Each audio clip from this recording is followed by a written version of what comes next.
2026 он гарсаар дэлхийн эдийн засаг тайван байсангүй. Геополитикийн нөхцөл байдал болон түүнээс шалтгаалсан түүхийн эдийн үнийн савлгаа мөн цаашлаад том гүрэн улсуудын бодлогын тодорхой бус байдал нь эдийн засгийн гол савлгааг бий болгож байна. 2025 оныг товчхон дүгнээд авч үзэх юм бол Америкийн нэгдсэн улсын ерөнхийлөгч Дональд Трампын тарифын бодлоготой холбоотой эрсдлүүд илүү давмгай байсан. Одоо ч гэсэн тухайн эрсдэл хэвээр байгаа бөгөөд суурь Америкийн нэгдсэн улсад импортлогдож байгаа бараа бүтээгдэхүүний суурь 10% тарифын хэмжээ хэвээр байгаа.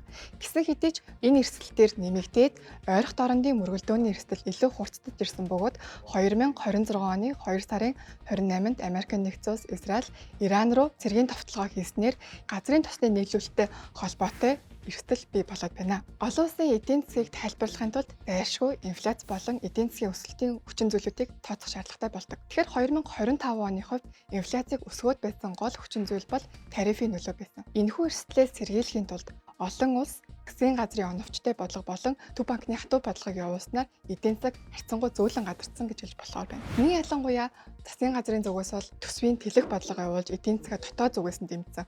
Нөгөө талаараа инфляцийн өсөлтөөс сэргийлж төв банкнууд мөнгөний хатуу бодлого баримтлагснаар эдийн засгийн өсөлт 2025 онд бол харьцангуй 3.1%-тэй, инфляцийн хувьд бол 4.2%-тай бол гарсан байна. Үүн дээр нэмээд хувийн хвшлийн байгууллагуудын эдийн засагт үзүүлэх нөлөө, мөн AI технологийн олон улсын салбарт үзүүлж байгаа бүтээмжийн өсөлт зэрэг нь эдийн засгийг дэмжих гол үзүүлэлт болсон гэж хэлж болохоор байгаа. Үүнээс 2 сарын дараа буюу 2026 оны 2 сараас эхлүүлээд Орон улсын хоолойн мөргөлдөөн нэмэгдсэн нь нэг талаасаа инфляцийн эрсдлийг дахин үүсгэсэн гэж хэлж болно. Орон улсын хоолой гэдэг маань дэлхийн газрын тосны нийт хэрэглээний 20 орчим хувь дамжин өнгөрдөг хоолой бөгөөд эдгээрийн 70-аас 80% нь зүүн өмнөд Азийн улс руу экспортлогддог. Үүнд Хятад, Энэтхэг, Япон, Солонгос зэрэг орнууд багтдаг бөгөөд эдгээр улсуудын газрын тосны импортын түвшин буурч хэрэглээ буурснаар өөрөө олон улсад инфляцийн эрсдэл бий болоод байна. Одоогийн түвшинд Америкийн нэгдсэн улс Ирантай хийсэн зөвшөлтсөл 2-7 хоногийн хугацаанд хүчинтэй байгаа бөгөөд энэ хугацаанд Орон улсын хоолой нээгдсэн нөхцөлтэй байгаа. Гэсэн хэдий ч 2-7 хоногийн дараа дахин нөхцөл байдал яаж эргэх, бодлогын түвшин ямар түвшинд гарахыг мэдэхгүй байгаа учраас цаашдын төлөвийг бид нар эрсдэлтэй хэвээр гэж харж үзэж болно. Тэгэхээр энэхүү эрсдэл ганцхан гадаад эдийн засгийн эрсдэл бус санхүү хөрөнгөний зах зээл мөн цаашлаад манай Монгол улсын эдийн засагт ямар нөлөө үзүүлж байгаатай дэлгэрэнгүй танилцгаая.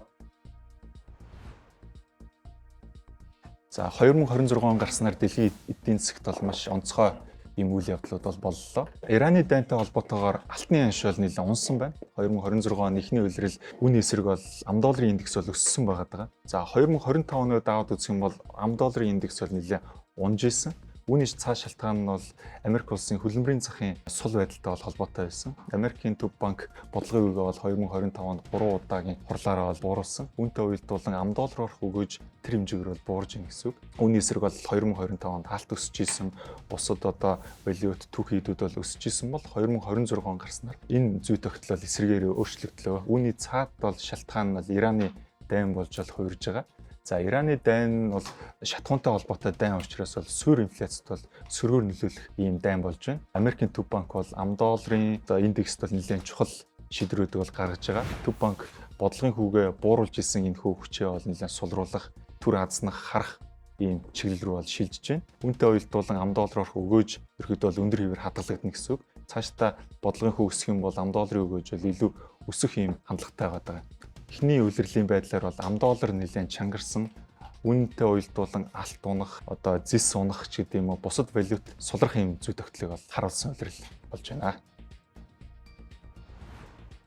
2026 оны 1-р улиралд дотоодын валютын зах зээл харьцангуй доктортой байж төгрөгийн ам доллартай харьцах анш оны эхнээс 1.3%, өмнөх оны мөн үеэс 2.3%-аар суларч 3568-ны 71 төгрөгт хүрсэн байна. Мөн Монгол банк гадаад валютын ээлж дуудлага худалдаагаар 2023 оны 3-р сараас хойш анх удаа дотоодын валютын зах зээл дээрээс ам доллар худалдаа авсан үйл явдал боллоо. Энэхүү дотоодын валютын зах зээл доктортой байхад дараах хэд хэдэн хүчин зүйл нөлөөлсөн байна. 2026 оны эхний 2-р сарын байдлаар зис нүүрсний экспорт сайн байсантай үүдэн Монгол улсын нийт экспорт өмнөх оны мөн үеэс 52%-аар өссөн үзүүлэлттэй байна. Өндөр өсөлттэй байсан хөрөнгө оруулалтын импортын зардал буурснаар нийт импорт өмнөх оны мөн үеэс 7.9%-аар буурсан үзүүлэлттэй байна. Ингэснээр нийт худалдааны тэнцэл 5 дахин өссөн эерэг үзүүлэлттэй байна. Монгол улсын засгийн газар 2026 онд төлөгдөх номад бонд болон 2028 онд төлөгдөх Century 2 бондноос 321.6 сая $, буцаан дуудаж 6 жилийн хугацаатай 595% купонтой нийт 500 сая $, Century 5 бондыг олон улсын зах зээлд амжилттай гаргалаа.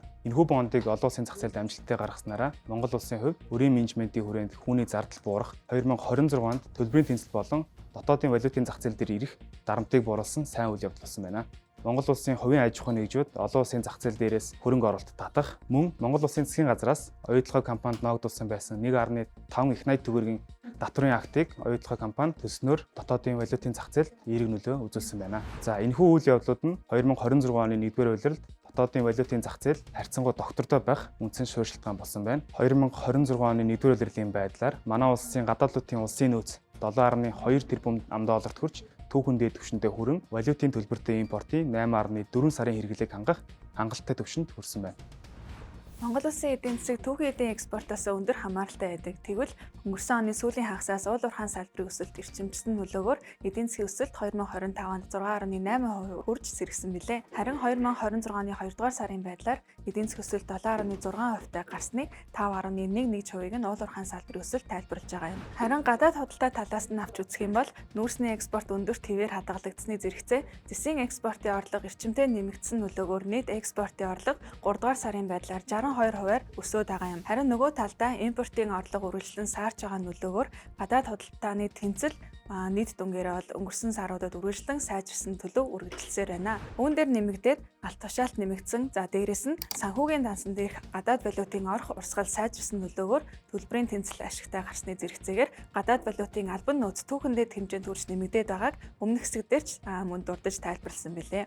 Хэдийгээр уул уурхайн салбар инхүү сэргээд байгаа ч гэсэн уул уурхайн бус салбарыг аваад үзэх юм бол идэвхжил харьцангуй тогтворчиж буураад байгаа юм. За тодруулах юм бол өнгөрсөн оноос эхлээд мөнгөний бодлого харьцангуй хатуу төлөвт хадгалагдсаар байгаагийн нөлөөгөөр нийт зээлийн өсөлт бол саарад байгаа. За үүн дотроо хэрэглээний зээлийн өсөлт үргэлжлэн саарах төлөв үргэлжилж байгаа юм аа. Харин инфляцийг аваад үзэх юм бол 2026 оны 2 дугаар сарын байдлаар 6.5% төрж Төв банкны зорилттой түвшинд хүртлээ одоо буураад байсан хэдий ч 3 дугаар сарын байдлаар эргээд 7.4% төрж эрчимжих төлөвтэй олж эхэлж байна. Үүнд нөлөөлж байгаа хамгийн чухал хүчин зүйл нь хүнсний үнийн өсөлт байгаа юм. Тодруулах юм бол махны үнийн өсөлт 3 дугаар сарын байдлаар 23% хүрсний нөлөөгөөр нийт хүнсний бүлгийн инфляц 14.1% хүрч эрчимжээд байгаа юм аа. Харин эдийн засгийн цаашдын төлөвийг аваад үзэх юм бол дотоод эдийн засгийн орчин харьцангуй доктортой байх боломжтой хэдий ч цаашдын төлөвт гадаад орчны нөхцөл байдал хэрхэх нь хамгийн чухал нөлөөтэй байхыг онцолж байгаа юм аа. Тодруулах юм бол Ираны дайнтай холбоотойгоор газрын тос болон бусад түүхийн эдүүдийн үн хэрхэн өөрчлөгдөх, түүнийг дагаад манай улсыг чиглэх гадаад эрэлтийн өөрчлөлт, за мөн төлбөрийн тэнцэл дээрх өөрчлөлтүүд зэрэг нь эдийн засгийн төлөвт чухал нөлөө үзүүлэх хүчин зүйлс болж байгаа юм аа. Гадаад орчны энэхүү тодорхой бус байдал болон дотоод орчны төлөвийг харгалзан үзэж төр засгийн зүгээс ч бодлогын арга хэмжээний хувьд бол харьцангуй анхаарал болгоомжтой байх төлөв ажиглагдаж байгаа юм аа. За иймээс та ч гэсэн хууны санхүүгийн болон бизнесийн шийдвэрээ оновчтой гаргахын тулд баталгаатай мэдээллийг тогтмол авч байх нь чухал байгаа юм. Энэхүү зорилгын хүрээнд Insights таймлан хүргэлээ. Мэргэжлийн дүгнэлт, оновчтой шийдвэр, subscribe хийгээд зах зээлийн хэмнэлийг хамтдаа мэдэрцгээе.